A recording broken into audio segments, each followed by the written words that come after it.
Hello बच्चों, स्वागत है आप सभी का एक और नई वीडियो में। आशा करता हूँ सभी बहुत अच्छे होंगे। और आज के वन शॉट वीडियो में हम क्लास 10th सामाजिक का जियोग्राफी में भूगोल में चैप्टर 4 कृषि देखने वाले हैं। इसके सारे टॉपिक क्लियर करेंगे। इसमें क्या क्या पढ़ने वाले हैं वो देखते हैं पहले, उसके बाद आगे इसके सारे टॉपिक को देखेंगे। सारे क्वेश्चन आपके इसी वन शॉट से बन जाएंगे, सारे टॉपिक आपके यहीं कवर कर देंगे। तो आपने करना इन सारे क्वेश्चन को अच्छे तैयार कर लेना है, ठीक है। तो चलिए बढ़ते हैं आगे। सबसे पहले आज की वीडियो में हम क्या सीखेंगे, देखो कृषि के प्रकार, भारत में खेती के विभिन्न तरीके क्या-क्या हैं जानेंगे। सहस्त्र प्रारूप क्या है, मुख्य फसल ऋतु में रबी की फसल, खरीफ की और जायद की फसल के बारे में पढ़ेंगे। मुख्य फसलें कौन-कौन सी, अनाज कौन सी, दालें और अन्य महत्वपूर्ण फसलें जो हैं इसके बारे में बात करेंगे। साथ में कृषि सुधार, हरित क्रांति और अन्य महत्वपूर्ण जो सुधार हुए हैं कृषि के क्षेत्र में उनके बारे में पढ़ेंगे हम। और वैश्वीकरण का क्या प्रभाव पड़ा था भारतीय कृषि पर, ये भी जानेंगे। भारतीय कृषि के लिए चुनौतियों का और अवसर जो आए थे वैश्विक क्रांति के दौरान, वैश्वीकरण के दौरान, तो उसके बारे में बात करेंगे, ठीक है। तो ये सारे टॉपिक हैं, इन्हीं पर आपका बोर्ड एग्जाम से क्वेश्चन पूछे जाते हैं। बोर्ड के सारे फेवरेट टॉपिक आपके यहाँ पे ले आया हूँ मैं, ठीक है? इसके बाहर कुछ भी नहीं पूछता बोर्ड, इन्हीं टॉपिक से लेकर के क्वेश्चन पूछेगा। तो आपने क्या करना है, इन टॉपिक को अच्छे से जान लेना है। 15 मिनट की वीडियो रहने वाली, 15 से 20 मिनट में हम सारे टॉपिक को क्लियर करेंगे। तो आपने करना है वीडियो को अंत तक देखना है और अच्छे से तैयारी कर लेनी है, ठीक है। तो कृषि के प्रकार, ठीक है, कृषि के प्रकार क्या है, देखो सबसे पहले प्रारंभिक जीविका निर्वाह कृषि, ठीक है। कृषि क्या होती है, कई प्रकार से की जाती है, ठीक है। प्रारंभिक अर्थात जीविका निर्वाह कृषि कहते हैं इसको, ठीक है। इसका मतलब क्या था, भूमि के छोटे टुकड़ों पर पुराने औजारों अर्थात लकड़ी के हल से खेती, मतलब छोटे टुकड़े पे हल हल हाँ, क्या करना, खेती करना, क्या कहलाता है, प्रारंभिक जीविका निर्वाह कृषि कहलाता है, ठीक है। ये नॉर्मली होती है किसके, जीवन निर्वाह के लिए होती है, ठीक है। जीविका निर्वाह का मतलब क्या, जीवन निर्वाह करने का, ठीक है। मुख्यतः परिवार के श्रम और मानसून पर निर्भर है, ठीक है। परिवार का श्रम, जितना भी परिवार श्रम करता है और मानसून पर निर्भर होता है, ये क्या होता है, ये कहलाती है प्रारंभिक जीविका निर्वाह कृषि कहलाती है, ठीक है। कर्तन दहन प्रणाली, ठीक है, इसको कहते हैं झूम खेती। झूम खेती में क्या? किसान जमीन साफ करके खेती करते हैं और उर्वरता कम होने पर नई जगह चले जाते हैं, ठीक है। तो इस प्रकार की खेती कहलाती है झूम खेती कहलाती है, ठीक है, ध्यान रखना। अन्य नाम क्या है? मणिपुर में पामलू, छत्तीसगढ़ में दीपा नाम से इसको कहा जाता है इस खेती को, ठीक है। कौन-सी है? प्रारंभिक जीविका निर्वाह खेती। इसमें क्या होता है, कोई भी किसान जो है, किसान क्या है, छोटे लेवल पे जो छोटे किसान होते हैं वो अपने जीवन निर्वाह के लिए, अपने परिवार के भरण-पोषण के लिए क्या करते हैं, खेती करते हैं। तो इसको क्या कहते हैं, प्रारंभिक जीविका निर्वाह खेती कहा जाता है, कृषि कहा जाता है। क्लियर? गहन जीविका कृषि क्या होती है? गहन जीविका कृषि क्या होती है? देखो, उन क्षेत्रों में जहाँ भूमि पर जनसंख्या का दबाव अधिक है, ठीक है? जनसंख्या का क्या दबाव अधिक है? अधिक उत्पादन के लिए जैव रासायनिक निवेशों और सिंचाई का प्रयोग। तो जहाँ पे देखो थोड़ा बड़े स्तर पे, ठीक है? गहन जीविका का मतलब क्या है? जैव रासायनिक पदार्थों का प्रयोग किया जाएगा और सिंचाई का उपयोग करके क्या किया जाएगा? खेती करी जाएगी। तो ये क्या कहलाएगा? गहन जीविका कृषि कहलाएगा, ठीक है? लेकिन यहाँ पे क्या है, एक चीज़ का ध्यान देना, भूमि पर जनसंख्या का दबाव अधिक है, ठीक है? ज़्यादा जनसंख्या है, तो इस प्रकार की खेती क्या कहलाती है? गहन जीविका की कृषि कहलाती है, ठीक है। आगे बढ़ते हैं नेक्स्ट टॉपिक की ओर। नेक्स्ट टॉपिक आपका दिया गया है, देखो कृषि के प्रकार, ठीक है। कृषि के कौन कौन से प्रकार है और देखते हैं। नंबर 3 आता है वाणिज्य प्रकार, वाणिज्य कृषि, ठीक है। वाणिज्य कृषि क्या होती है देख लेते हैं। मुख्य उद्देश्य फसल बेचकर लाभ कमाना क्या होता है, वाणिज्य कृषि कहलाता है, ठीक है। बड़े बड़े खेतों में क्या करते हैं, बड़े बड़े एरिया में, बड़े बड़े क्षेत्रफल में क्या करते हैं, कृषि की जाती है और उसमें फसल जो ही फसल को बेचकर लाभ कमाना अर्थात व्यापार की दृष्टि से वाणिज्य कहलाता है। व्यापार या वाणिज्य कहते हैं, ठीक है। तो वाणिज्य की दृष्टि से जो काम किए जाते हैं, फसल की बोई जाती है, उसका बेचकर लाभ कमाया जाता है, तो ये क्या कहलाता है? ये कहलाती है वाणिज्य कृषि कहलाती है बेटा, ठीक है। तो आधुनिक निवेश का प्रयोग, ठीक है। इसपे क्या होता है, आधुनिक निवेशों का प्रयोग भी किया जाता है वाणिज्य कृषि में, ठीक है। इसे कहते हैं एचवाईवी, हाई यार्डिंग वैरायटी बीज रसायन, ठीक है। एचवाईवी बीज का प्रयोग किया जाता है, मतलब जो आपके महंगे बीज आते हैं जिनसे उत्पादन अच्छा मिलता है, ऐसे बीजों का प्रयोग किया जाता है वाणिज्य कृषि के लिए। इसके अलावा रासायनिक उर्वरक और कीटनाशकों का भी प्रयोग किसमें किया जाता है, वाणिज्य कृषि में किया जाता है, ठीक है। तो ये तीन मुख्य प्रकार हैं कृषि के, ठीक है। अब इसमें आती है आपकी रोपण कृषि। रोपण कृषि क्या होती है जान लीजिए। तो यह एक प्रकार की वाणिज्य खेती है, ठीक है। रोपण कृषि क्या है, वाणिज्य खेती का ही एक प्रकार है, ठीक है। यह बड़े क्षेत्र में एक ही फसल उगाई जाती है, ठीक है। इसमें क्या होता है, एक बड़े क्षेत्र में एक ही फसल उगाई जाएगी, तो रोपण कृषि कहलाएंगे, ठीक है। उदाहरण के लिए चाय, कॉफी, रबड़, गन्ना, ये सब क्या है, रोपण कृषि के उदाहरण है, ठीक है। चाय, कॉफी, रबड़, गन्ना, ये सब क्या है, रोपण कृषि के उदाहरण बेटा, ठीक है। चलो आगे बढ़ते हैं नेक्स्ट। अब आता है सहस्त्र प्रारूप फसल ऋतु में। फसल की ऋतु में किस प्रकार से आप फसल बोते हैं, तो ध्यान देंगे मेनली 3 प्रकार की फसलें होती है, रबी, खरीफ और जायद, ठीक है। रबी की फसल की बुआई कब होती है देख लीजिए, कटाई कब होती है, फसलें कब, वो क्या-क्या हैं देखो, ठीक है। तो रबी की फसल अभी वर्तमान समय में अक्टूबर से लेके दिसंबर तक, मतलब सर्दियों में, ठीक है। शीत ऋतु में, शीत ऋतु में कौन-सी फसल होती है, रबी की फसल होती है, ठीक है। और कटाई कब होती है, अप्रैल से जून में अर्थात ग्रीष्म ऋतु में। शीत ऋतु में बोए जाते हैं, जाड़ों में बोए जाते हैं, गर्मियों में काटे जाते हैं इनको, ठीक है। फसलें जैसे गेहूँ, जौ, मटर, चना, सरसों आदि ये सब क्या है, ये रबी की फसलें हैं, ठीक है। ये क्या है, रबी की फसलें। इसके बाद जायद। जायद क्या है, जायद देख लो एक बार। जायद क्या होता है, रबी और खरीफ के बीच में, गर्मियों में बोने वाली फसलें, ठीक है? जैसे तरबूज, खरबूज, खीरा और चारा, ये सब क्या हैं? ये जायद की फसलें हैं। जो चारा आपने देख रखा है, जानवरों के लिए चारा बोया जाता है, ये सब क्या है? एक ज ज इनके बीच में रबी और खरीफ के बीच में बोई जाती है, तो इनको क्या कहते हैं? जायद की फसलें कहते हैं, ठीक है? और ये कब होती है? गर्मियों में बोई जाती हैं।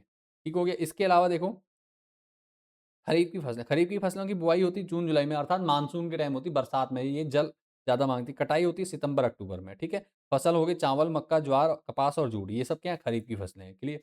मतलब खरीफ की फसल के लिए वर्षा की ज़रूरत होती है, रबी की फसल के लिए शुष्क मौसम या ठंडा मौसम, शीत ऋतु की आवश्यकता होती है, और जो जायद की फसल होती है, इनको ग्रीष्म ऋतु की आवश्यकता होती है, ठीक है? इनको ग्रीष्म ऋतु में बोया जाता है, अर्थात अप्रैल-मई के उसमें, ठीक हो गया? गर्मियों में बोया जाएगा, कब? इन दोनों के, रबी और खरीफ के बीच में, ठीक हो गया? इनका ध्यान रखना आपने। तो यहाँ तक समझ में आ गया होगा, बढ़ते हैं नेक्स्ट चैप्टर, नेक्स्ट पीडीएफ की ओर सामने। मुख्य फसलें कौन-सी है? खाद्यान्न में मुख्य फसलें क्या हैं? गेहूँ और चावल होती है। तो चावल क्या है? फसल का प्रकार है, खरीफ की फसल है। चावल क्या है? खरीफ की फसल है। ठीक है? उत्पादन, चीन के बाद भारत दूसरे नंबर पे सबसे बड़ा उत्पादक, सबसे ज़्यादा, जो विश्व में सबसे ज़्यादा उत्पादन कौन करता है? चीन करता है। किसका? चावल का। उसके बाद दूसरे नंबर पे भारत है, ठीक है? जलवायु, तापमान 25 डिग्री सेल्सियस से ऊपर चाहिए होता है और वर्षा 100 सेंटीमीटर से अधिक चाहिए होती है, ठीक है? तो चावल की खेती के लिए क्या होता है? 25 सेंटीमीटर से 25 डिग्री सेल्सियस से ऊपर तापमान और 100 सेंटीमीटर से अधिक वर्षा होना चाहिए, ठीक है? गेहूँ का, गेहूँ फसल कैसी है? रबी की फसल के अंतर्गत आता है गेहूँ, और उत्तर भारत की मुख्य खाद्य फसल है। जो उत्तर भारत में आपने देखा होगा, उत्तर भारत में क्या होता है? गेहूँ, अर्थात रोटी, इस टाइप की जो चीज़ें बनती हैं, गेहूँ से बनने वाले उत्पाद ज़्यादा खाए जाते हैं, ठीक है? तो ये यहाँ की क्या मुख्य उत्पाद फसल है, ठीक है? मुख्य फसल कौन-सी है? उत्तर भारत की गेहूँ है, ठीक है?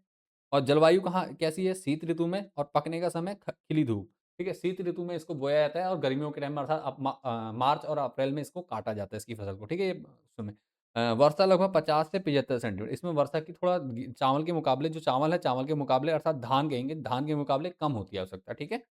चलिए आगे बढ़ते हैं, नेक्स्ट उसको टॉपिक को देखते हैं।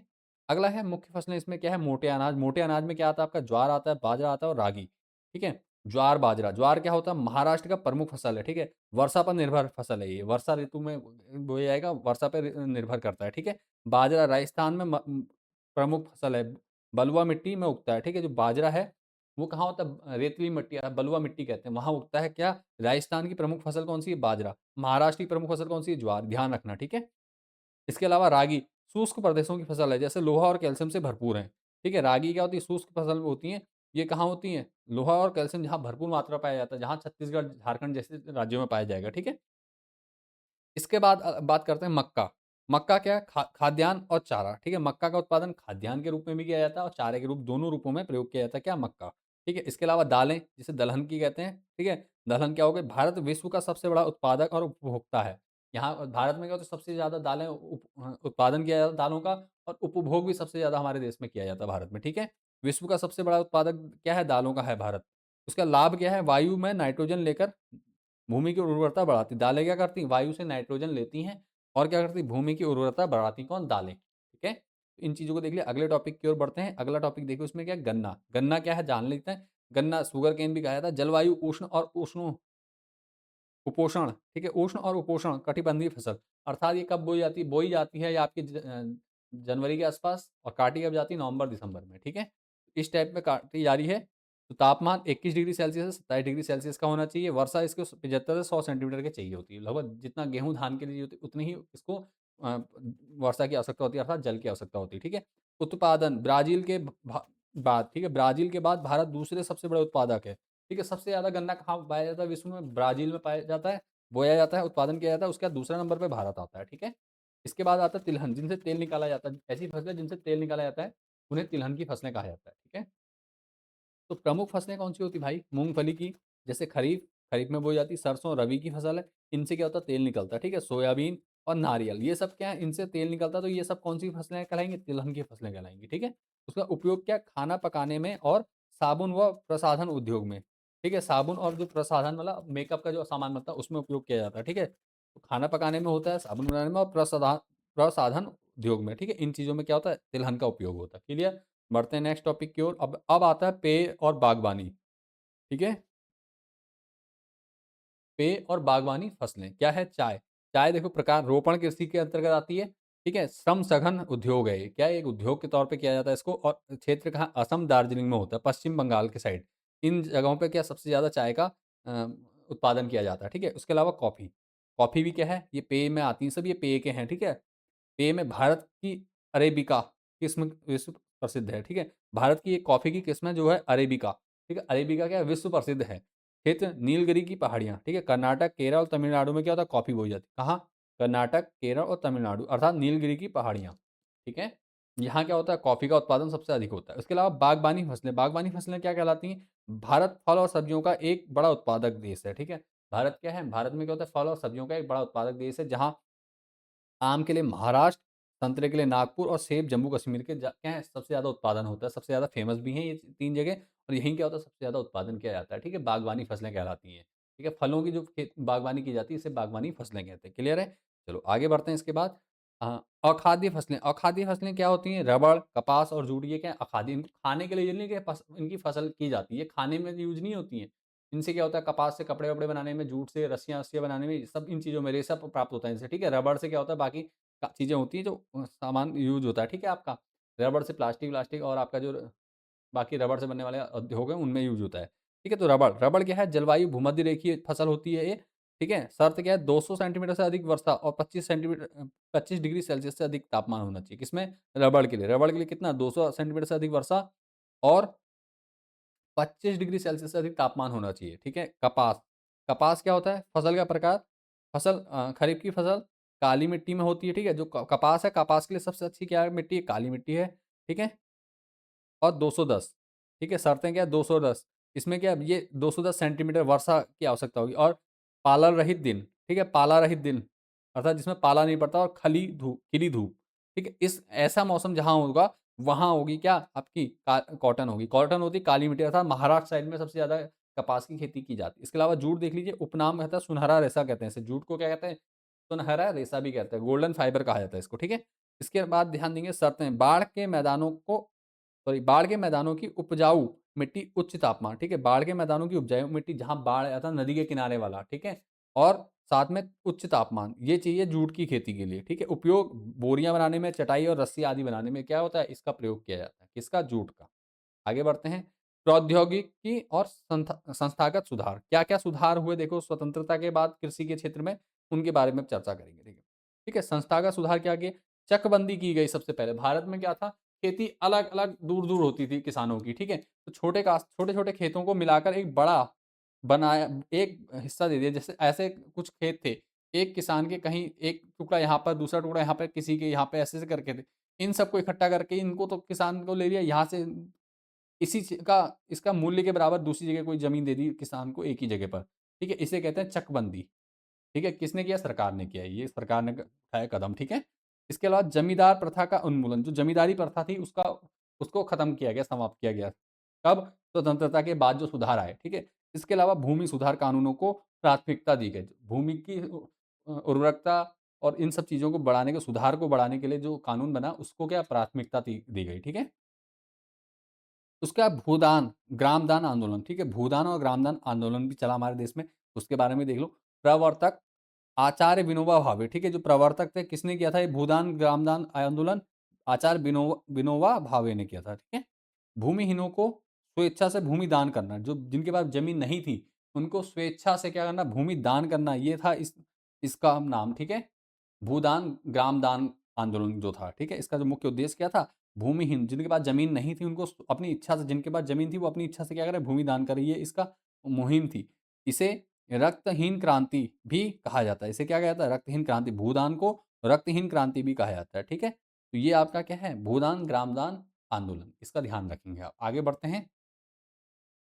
क्रांतिकारी सुधार क्या हुआ? देखो सीधी-सी बात है, जब हमारे देश आज़ाद हुआ, उसके बाद कुछ क्रांतिकारी सुधार क्या-क्या हुए देखते हैं। सबसे पहले एक तो आया 1960 से 70 के बीच में, क्या हुआ? हरित क्रांति आई, ठीक है? 60 से 70 के दशक में एचवाईवी बीजों का के प्रयोग से उत्पादन में वृद्धि हुई, ठीक है? एचवाईवी बीजों के बारे में थोड़ी देर पहले बताया था। ऐसे बीज जो क्या करते हैं? उत्पादन लागत कम और उत्पादन ज़्यादा देते हैं, ठीक है? एचवाईवी बीज कहलाते हैं ऐसे बीज, ठीक है?